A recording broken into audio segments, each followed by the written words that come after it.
So,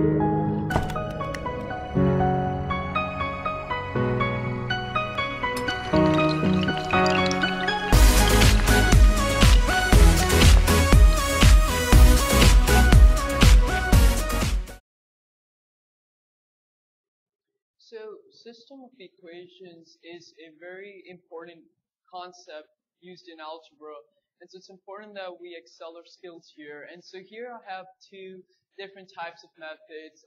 First one known as substitution, and the other one known as the elimination method. Both of these methods are applicable when you're solving a system of equations.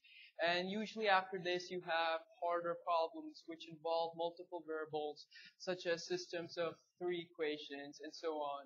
So really here I have an example here. So if you have something like solve the following, x plus y is equal to 6 and negative 3x plus y is equal to 2, then you can really basically make this into y is equal to 6 minus x, and then really have this value substituted in to the second equation. So really you have negative 3x plus 6 minus x is equal to 2.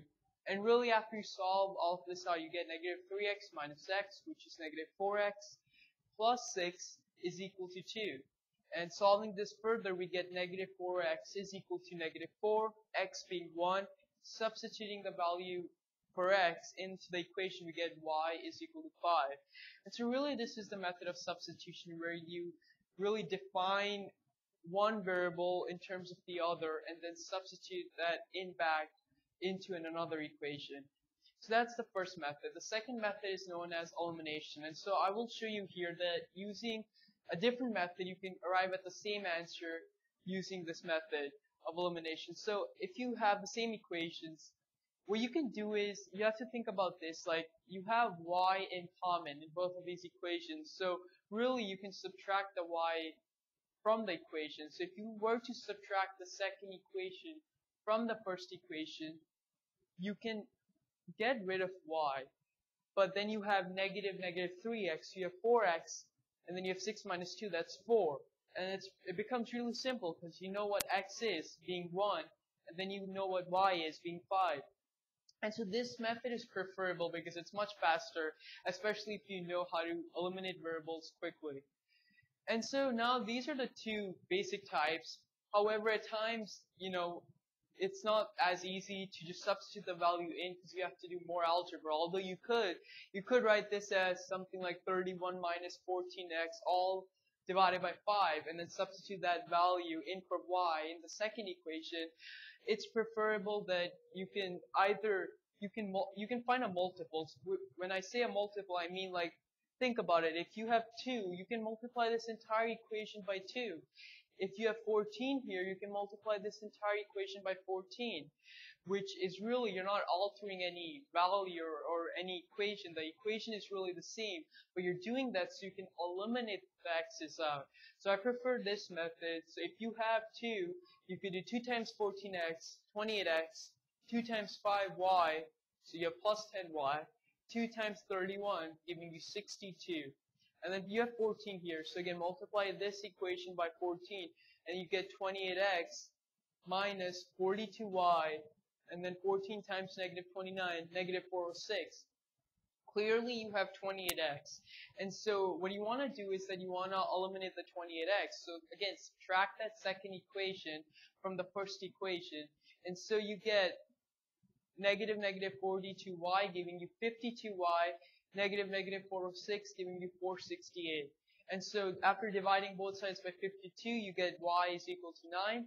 And then substituting this value back in, you get x is equal to negative 1. And so these are the three basic types or basic methods that you should know. But moving on to the next one is a system of three equations, and it could go on forever, 4 equations, 5 equations.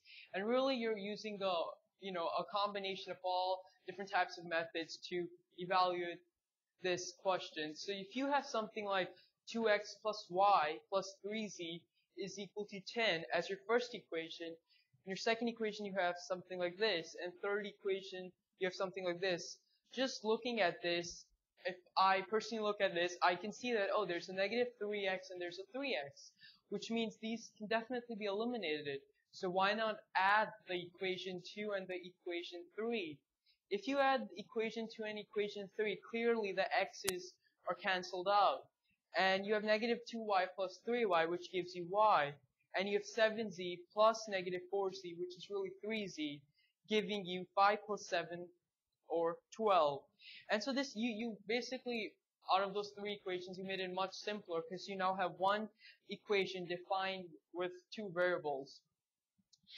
And now you probably won't see anything else, but we can use this method that I'd shown you earlier with the multiples, how you can find a common multiple and do it for both the equations. So you could do the same thing here, any random equation. So if I take equation 1 and equation 2, I will end up multiplying negative 3 for this entire equation by all the coefficients, and then I'll multiply 2 by all of the coefficients here. So I end up getting negative 6x in common for both the equations. And really, if I have negative 6x in common, as you can see here, you can then subtract the second equation from the first equation to eliminate x. And we want to do that because there's no x's here. So that means that we're going to get a second equation defined in terms of y and z as well. And then we can use the system of equations either by substitution or elimination to get our final answer. So we can subtract negative 6x here, and we get y minus 23z is equal to negative 40. And so we have this equation and this equation, and both can be, you can state both of those in terms of y, as you can see here. And really, you know, y is this, y is this. So why not just set this equal to this, and you only have one variable left, being z. So you have 52 is equal to 26z, and so z is 2. Substituting this in back for the other equations, you get y is 6, and x is negative 1. However, you want to write this as a solution set. So if I were to write this as a solution set, I would write parentheses x, comma y, comma z is equal to parentheses negative 1, comma 6, comma 2. So this is the basics of algebra that you should know. Thank you.